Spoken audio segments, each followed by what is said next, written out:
Hi, first graders. It's Mrs. Holly, and I have another book for you by the new author that we're studying, Vera B. Williams. This book is called Something Special for Me. And down at the bottom, it says a Rosa and her family story. If you'll remember, the last book that we read by Vera Williams was A Chair for My Mother. And the character in this story is Rosa. And Rosa is saving the pennies that she and her mother and grandmother make that are extra and putting them into a big jar to buy something special. And we find out at the end that they buy a nice, comfy chair. There it is, that they can all enjoy.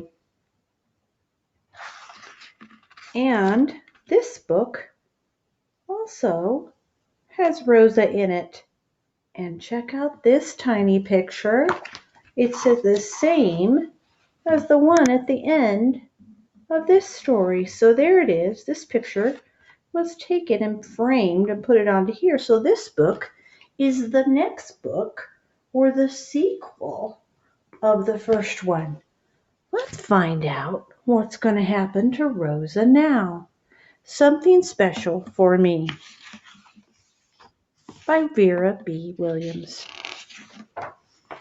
Oh, there's that picture again. And I also noticed the borders. Same as the borders that she used in this book as well. It even has the roses on it. Let's see if she has some varied ones like she did the last book. Here we go. Our new chair has Coco on one arm now. It isn't brand new anymore. But Grandma and Mama and I still like to squeeze into it together, just like the day we first brought it home.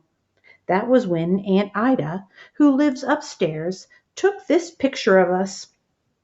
We keep it on the shelf next to the big money jar and the picture of me when I was 1 month old. Still have the chair, still have the grandma and the mom and the daughter, and the money jar. One Saturday morning, Mama and I were sitting in the chair in our bathrobes. I kept trying to talk to Mama about my birthday, which was going to be in just 3 days. But Mama wouldn't listen. On her day off from her job at the Blue Tile Diner, Mama loves to sit and read her newspaper. Then she never even hears the things I tell her. I had to tickle her foot until she threw down the paper and jumped out of the chair. Then she chased me all over the house. When she caught me, she held me up to the mirror. "Who's that kid who won't let her own mother enjoy her well-earned rest even on a Saturday?" she said, making her face mad. I made my monster face.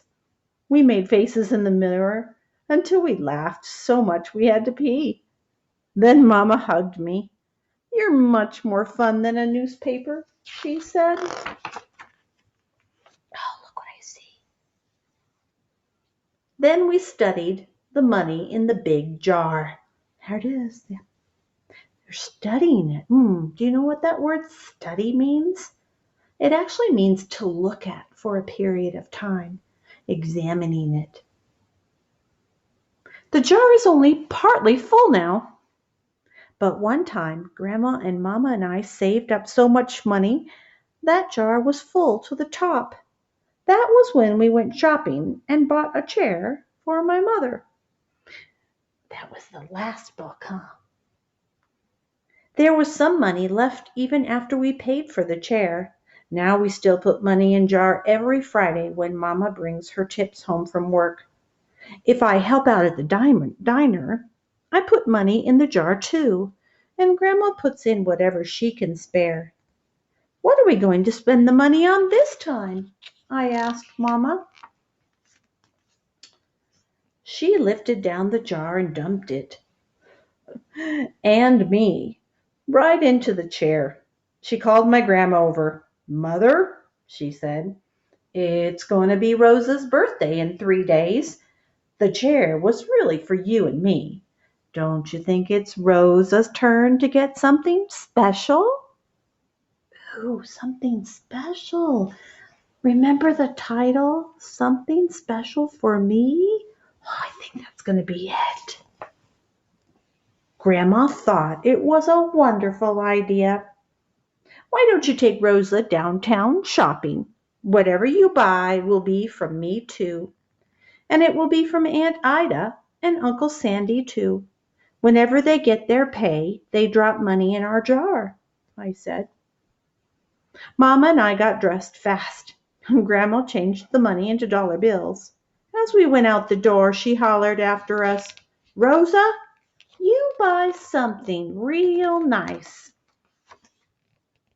I knew just what would be real nice, so we went right to the skate store. I tried on skates. I skated up and down in the store. My friends, Lenora and Jenny and May, all have new skates, and I really wanted them too.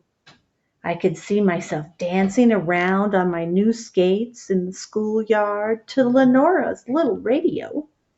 Then, just as the man was about to wrap up the box and Mamma and I were about to pay for the skates, I wasn't so sure I wanted them.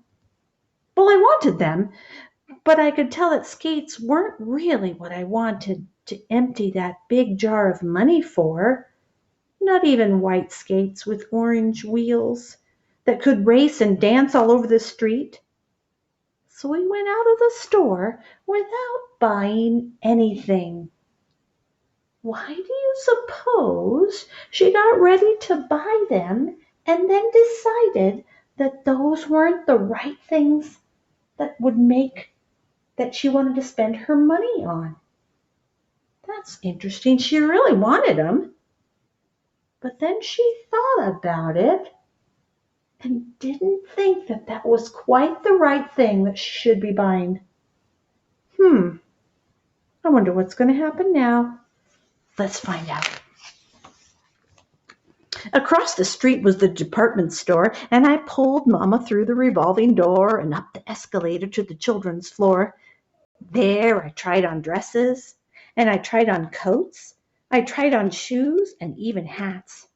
I looked at myself all around in the big mirrors. I imagined standing just like that with Lenora and Jenny and May outside the variety store on my birthday. "I want these," I said to Mama. "The polka dot dress with its own jacket, and the blue shoes with the crisscross straps and little heels." Then, just as they were about ready to wrap them up, and Mama and I were about ready to pay for them, I wasn't sure I really wanted them so much. Well, I wanted them, but I could tell that new shoes and a new dress, even with its own jacket, were not the special presents I wanted to empty my big jar for. So we went out of the department store without buying anything. So again it happened.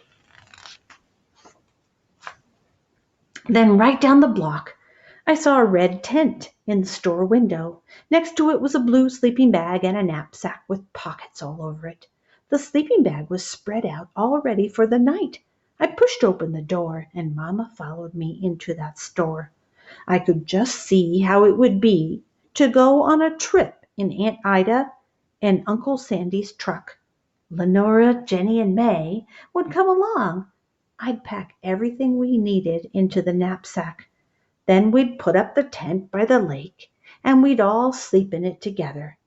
This is what I really wanted, I told my mother. But when the salesperson was wrapping it all up, and Mama and I were about to pay for it, I got that feeling again. This was not the exact present I wanted to empty that whole jar for.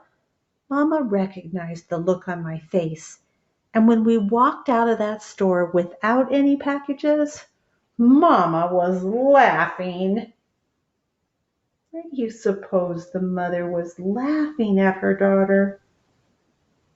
I think she realized that the daughter was having a hard time making up her mind what she really wanted to spend her money on.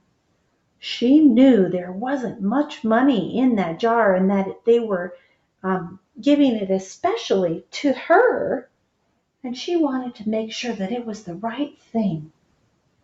Maybe she wanted to make sure that it was something that they could all get something out of, and not just her.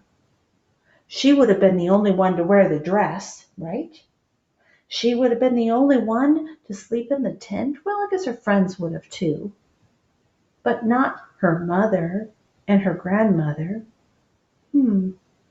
Let's see what else they end up doing. Where they go next. I started to cry. What if I can't ever decide? What if I end up with no birthday present at all? What if even my next birthday comes and I still can't decide? Mamma wiped my tears. Don't cry. Don't worry, she said. You have a few days yet to your birthday. Let's stop in the blue tile diner and have a treat while you think about it some more. Josephine, who is the owner, brought us our pie and ice cream herself. She played my favorite songs on the jukebox, too. For an early birthday, she said. Many happy returns of the day. After that, I felt better. I was ready to look into more stores, but it had gotten too late. We could already see a star in the sky. Quick, Rosa, make a wish, my mamma said. There she is outside, looking at the star. Starlight, star bright, first star I see tonight. I wish I may, I wish I might, have the wish I wish tonight, I whispered. But all that I could wish was that I would know what to wish for. And right after that is when I heard the music. Music? Look, there on the corner was someone standing under the lamppost, and they were playing an instrument. What is that? I asked my mother. An accordion, she told me. See the accordion right here? Your other grandma used to play one just like that. She played at concerts in the park and at weddings. I remember people used to say she could even make the chairs and tables dance. So this accordion is kind of like a keyboard right here, where you play the keys like you would a regular piano with one hand, and then this other hand pulls this in and out, and it's like an accordion style or a fan that opens up and closes to get air in and out to make the different sounds of the different notes. So you can just carry it around. You don't have to have electricity or long strings or anything to make it work. Accordion. On the way home, I imagined myself playing the accordion while the chairs and the tables danced. I could see Lenora, Jenny, and May dancing too. I could see myself right up on the stage in the park. I imagined myself sitting on our back steps and playing music whenever I wanted.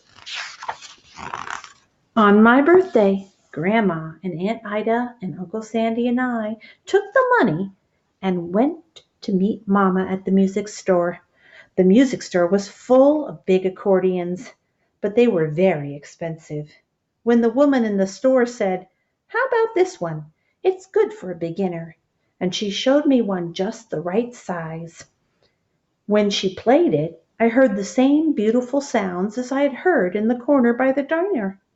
We were lucky because that accordion wasn't brand new, so it cost less than the others. It took all the money, though, and a little bit more, from Aunt Ida's purse. Uncle Sandy said he'd pay for lessons every week. And this time I didn't want to change my mind at all. How special is that? The accordion can play music. She can play music that everyone can enjoy. I also